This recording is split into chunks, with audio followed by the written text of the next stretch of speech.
Alors du coup, ce sera Redo face à Bard... Ah non, Slipers. Et on est parti directement. SBF. Une ouverture tout à fait classique ici au niveau des terrains entre les deux joueurs. Cherche un petit peu. On a un début de phase ou pas ici? Ça cherche un peu hein, dans cette ouverture. Alors, Cloud contre Pit Maléfique. On est vraiment sur des fondamentaux au sens propre. Est-ce que tu connais les deux joueurs? Pas du tout. D'accord. Donc tu pourras pas m'en dire plus. Sur leur passé à Redo et Sliper, malheureusement non. Techniquement, sur le papier, on va dire que Cloud est un petit peu au-dessus. Sur la tier list, oui. Et dans les faits, on sait que les joueurs de Pit, ils peuvent être justement surprenants. Un personnage qu'on voit pas tant que ça en France. Il a des mix-up assez intéressants avec son down B, avec notamment la flèche, qui inflige d'ailleurs des dégâts colossaux hein, pour un projectile de cette vitesse. Ça peut surprendre. Et ça se bataille pour le moment sur cette première stock. Il n'y a pas un incendant plus qui a été pris d'un joueur ou de l'autre. C'est ça, ça cherche un peu. On aurait pu léger. avoir un backer, mais on est bien là. Est-ce qu'on continue à aller shield Poco dans Tilt pour Redo? La flèche qui fait 15%. C'est pas négligeable. Hein. On se retrouve à kill % du côté de Cloud. On va pouvoir peut-être trouver un kill move. Ça se concrétiserait avec un backer, un house match, un F-smatch. Peach, il a aussi un kill power intéressant. Et il y a notamment ce side B qui permet d'aller chercher et de surprendre son adversaire parce qu'il y a une Evermore dessus. C'est vrai. Si Cloud commence à un peu trop brûler ses backers, il pourrait se faire récupérer par le side B qui n'est pas strong, qui a réalisé dans les airs. Donc il perd un point de puissance malheureusement, sinon ça aurait tué. C'est souvent une des difficultés des pitans, de réussir à chercher le kill. Ah, il a dodge directionnel, ça va être...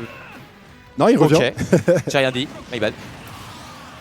Très belle option, et je le disais, il a tué avec le side B, du coup, surprise.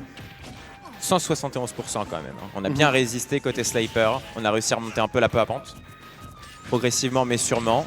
Les pourcentages s'accumulent, mais c'est toujours en faveur du pit. Ici, qui a déjà une stock d'avance. 46% de gratté. On voit pas les extensions aller jusqu'au bout. Mais c'est pas grave, on se prémunit du kill. On arrive à rester en vie un peu plus longtemps ici. Dans le throw, pas de follow-up.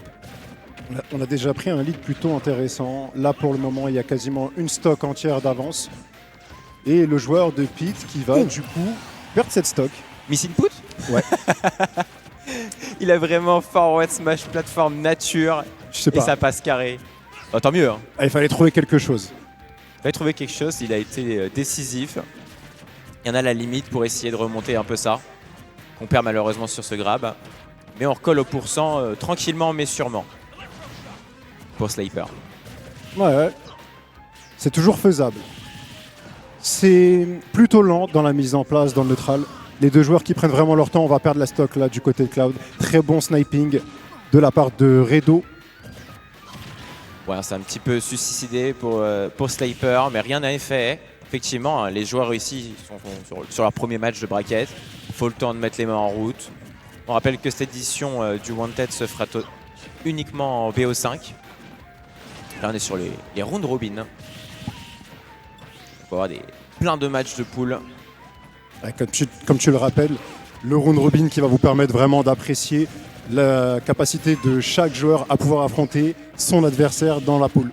Parce que le round robin, pour ceux qui ne le sauraient pas, sa particularité, c'est le fait d'affronter tout le monde. D'affronter tout le monde dans ta poule, effectivement, et ça va vous permettre d'apprécier les différences et les similarités de niveau entre les joueurs. Et ici, c'est Sliper qui récupère la première game. Alors, qu'est-ce qu'on va piquer comme terrain ici du côté des joueurs? On a l'air de se poser la question pour Redo.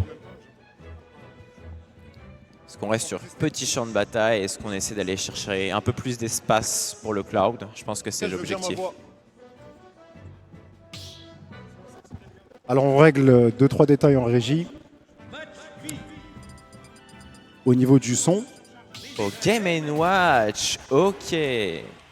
Petit changement du coup ici, on décide de troquer le Cloud pour un Game & Watch. C'est osé. C'est pas mal, c'est bien. Là c'est bon. Ouais. Excusez-moi, du coup on réglait un petit truc en régie. C'est mieux pour toi Toto normalement? Parfait. Ok, là on s'entend mieux, on va pouvoir mieux se donner à l'exercice. On est parti directement et donc on a Swap, comme tu l'as dit, un counter pick Game & Watch qui est un personnage qu'on voit un peu plus là récemment sur des bonnes performances. Un personnage qui en a sous le coude. Il va le cuisiner hein, avec sa petite palette. Le down air ici, attention, heureusement, on a le bait Game & Watch qui sort assez vite et qui a des frames invulnérables au début. Qu'est-ce qui va être fort avec Game & Watch contre Pete? Alors je comprends l'idée de vouloir jouer sur les forces d'un Game & Watch pour pas être punissable, etc. Sauf que un, t'es léger, et est-ce que tu gagnes vraiment avec la range? Parce que quand même Pete il a des épées, un petit peu. Bon, un certes, petit Game & peu, Watch hein. il a une tortue. C'est pas les meilleurs disjoints, mais il y a un petit peu de portée, je vois l'idée. Tu te rends compte que l'épée a moins de portée qu'une tortue? Moins de portée qu'une tortue? Et là, le backer de Game & Watch il sort une grosse tortue. Ah ouais? Un multi. Du coup c'est comme un sabre. Ouais, c'est vrai que de ce point de vue-là, effectivement, la hitbox elle est quand même assez imposante. Terrifiant ce personnage. Et vos combos avec des poissons et des tortues. On aura tout vu. Hein. Merci Sakurai pour ça. Hein. Ce qui est fort, c'est notamment ces phases de ledge trapping.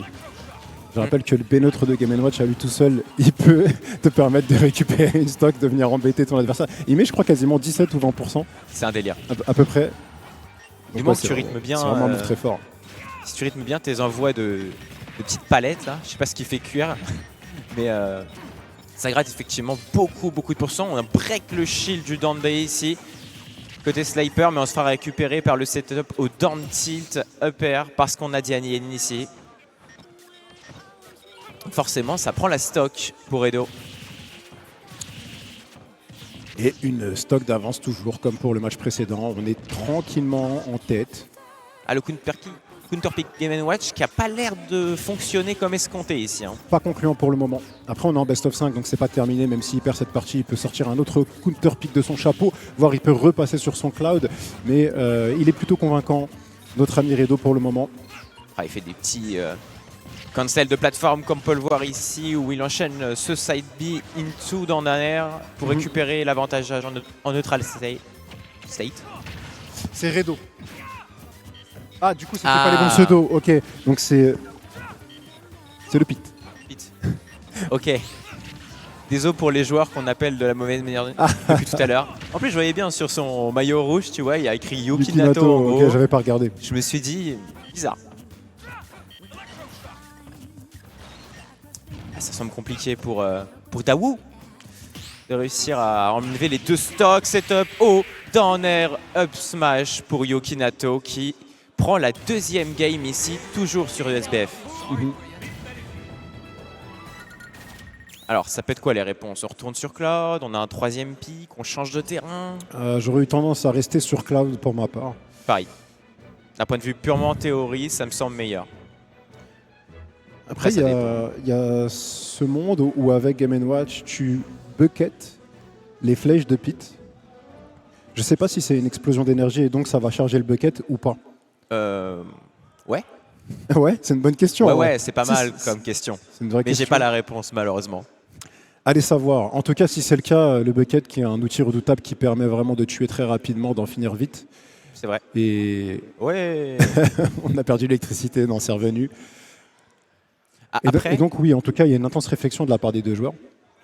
Même si c'est le cas, même si tu peux bucket la fléchette, j'ai pas l'impression qu'il s'en soit tant servi que ça comme outil, le Pete. Et la question, c'est aussi, est-ce que ce Donby aurait pu arrêter le bucket full charge? Je pense que ça détruit le shield. Je sais pas s'il se prend le hit. Ça pète le shield, c'est sûr. Ouais. Bonne du coup, question. Il prend pas le hit. Puis au pire, non, normalement, tu prends pas le hit. Tu en pars un quoi qu'il arrive. Et c'est seulement si tu as plusieurs coups ou si tu réutilises ou maintiens le Donby que là, ça va passer au travers. On a encore un counter pick, donc on le disait, il a sorti effectivement un énième personnage de son chapeau, cette fois c'est Roy. Ça va être du rushdown, ça va être beaucoup plus dynamique. Et ben, on va espérer de l'explosivité pour pouvoir peut-être revenir dans ce BO. C'est peut-être pas le cas. On a eu peur ici. Hein. Il a failli se faire emmener tout au long du terrain. Après, Roy sur cette map, ça peut être très menaçant et tuer assez tôt. Ça peut aller très très vite. C'est un peu la même chose pour Pete. On l'a vu, il a failli le sortir avec un combo. Effectivement. un des points faibles de Roy qui est sa recovery justement et que Pete va pouvoir exploiter. Donc Yukinato qui va avoir simplement à enchaîner plusieurs forwarders parce qu'on le rappelle, Pete a 4 sauts, il n'en a pas 2, ce qui lui permet de venir te chercher en dehors du terrain comme bon lui semble. Effectivement, il a beaucoup de mix-up grâce à ça. Et là, on va empêcher le Roy de revenir et c'est fini. La première stock déjà en faveur de Yukinato. Dao qui se trouve actuellement sans réponse avec son Roy. Malgré un forward smash sur la plateforme. Belle utilisation de l'armure ici de la part de Yukinato pour revenir sur le terrain. Ouais, c'était très propre. Il a un petit peu du mal, il peine dans le neutral, il peine aussi dans le ledge trapping, il peine en dehors du terrain. C'est compliqué pour Dao, Yukinato qui est vraiment pour le moment dominant dans ce BO. J'ai pas l'impression que le counter pick Roy puisse lui apporter des solutions plus que ça. Et c'est trop un fou, il se permet des petits mix avec la flèche pour essayer de perturber son adversaire, mais ça tue. Le bait ne prendra pas, puisqu'on est copra du side B à 100%, forcément ça tue un personnage de poids moyen comme Pete. Ça forcément ça tue. Si tu relâches le shield et que tu prends un hit, eh ben, tu as le malheur de te voir affublé du quatrième, le quatrième qui connecte, et s'il connecte au bord du ledge, si t'as ne serait-ce que 90%, je pense que tu exploses. Et finito. On se laisse pas abattre pour Dao, on vient de voir une conversion à base de strong upper forward smash il me semble. Et ça a gratté une trentaine de pourcents en 2 coups et ça c'est fort. Aïe, neutral air drag down platform, into down smash. Magnifique. Un beau mix-up, on l'a pas vu utiliser comme kill confirmed jusque là.